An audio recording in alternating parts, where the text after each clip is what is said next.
Bonjour et bienvenue dans ce nouvel épisode de Et si la ville? Donc aujourd'hui, nous recevons Romain Anger pour parler de ses activités et plus généralement de l'évolution de l'utilisation des matériaux de construction dans les nouveaux projets urbains.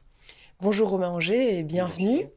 Merci d'être ici. Donc, l'idée aujourd'hui, c'est que vous nous parliez un petit peu de votre parcours et de ce que vous portez comme discours et comme posture sur l'utilisation des matériaux de construction dans les projets.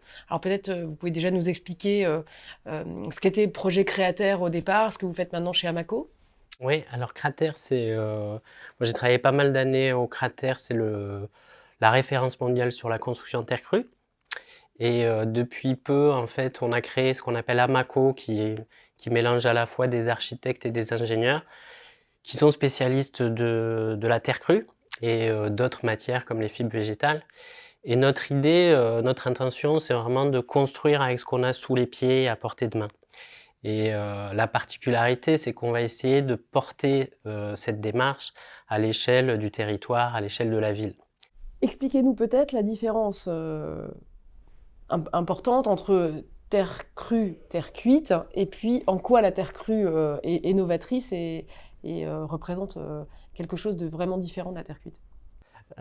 Donc en fait, ce qui est intéressant avec la terre crue, c'est justement qu'elle n'est pas cuite et donc aujourd'hui, les matériaux de construction, comme par exemple le ciment c'est un matériau cuit. Mmh. L'argile cuite est un matériau cuit à 1400-1500 degrés. Ça fait énormément de carbone dans l'atmosphère, ça consomme beaucoup d'énergie. Donc aujourd'hui, alors la terre crue est plus ancienne, hein, que la terre cuite, donc elle n'est pas innovante. Mais par contre, on revient à des logiques où le but c'est de produire sans carbone, sans énergie fossile, sans énergie tout court, hein. Et c'est pour ça que la terre crue revient sur le devant de la scène. Est-ce que les appels à projets ont fait que vous avez été plus sollicité ou plus mis sous le projecteur? Est-ce que ça a changé quelque chose pour vous? Bien sûr, beaucoup, en particulier en fait le point de départ à Paris, ça a été Réinventer Paris avec l'agence Joly Loiret, une agence d'architecture qui a proposé un projet un peu fou qui était de construire une tour en terre de 13 étages en terre crue. Et c'est un projet qui n'a pas été remporté, mais ça a créé toute une dynamique. Dans la foulée, avec Joly Loiret, on a fait une exposition au pavillon de l'Arsenal. Voilà, à Paris, le principal déchet, c'est la terre crue. C'est le déblai qui est jeté en dehors de la ville. Et depuis, il y a un nouveau appel à projet qui a été remporté par l'équipe Quartus, Joly Loiret, Lipski Rollet. Et c'est à Ivry-sur-Seine, c'est un quartier de 65 000 m² en terre crue. Les choses ont changé depuis 5 ans, c'est-à-dire qu'il y a 5 ans, jamais on n'aurait pu imaginer construire une ville en terre. Et aujourd'hui, on affirme qu'il est possible de construire des maisons, des immeubles et des villes en terre.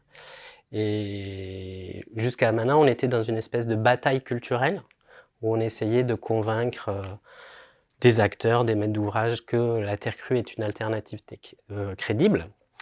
Mais aujourd'hui, c'est l'inverse qui se passe. Les maîtres d'ouvrage, les maîtres d'œuvre se tournent vers nous en nous disant comment on fait. Oui, donc concrètement, ça a quand même assez fortement changé votre pratique vers une assistance à maîtrise d'ouvrage beaucoup plus concrète. Tout à fait, complètement. Ouais. Ça a transformé, ça a transformé la demande, ça a transformé nos métiers en fait. Et c'est en train de transformer nos métiers, hein. Quand on a créé Amaco, c'était uniquement de la formation. C'était un gros projet soutenu par l'État pour développer la formation. Et puis là, voilà, il y a une transition depuis 2-3 ans où on change de métier, tout en faisant de la formation professionnelle, opérationnelle, mais en même temps, effectivement, en accompagnement de projets concrets. Et donc vous sentez une demande très forte autour de la formation sur ces nouveaux métiers ou sur ces métiers anciens qui ressurgissent, à la fois du côté des étudiants, des institutions, des grands maîtres d'ouvrage? Oui, là, c'est quotidien. C'est-à-dire, personnellement, moi, mais d'autres collègues d'Amaco et de Cratère, on reçoit des coups de téléphone tous les jours sur ces sujets-là. Et puis la suite, maintenant, c'est celle qu'on connaît aujourd'hui, c'est changer d'échelle. pour travailler avec des grands maîtres d'ouvrage, des grands promoteurs, avoir vraiment une filière organisée, travailler sur la réglementation. Voilà, Merci à vous.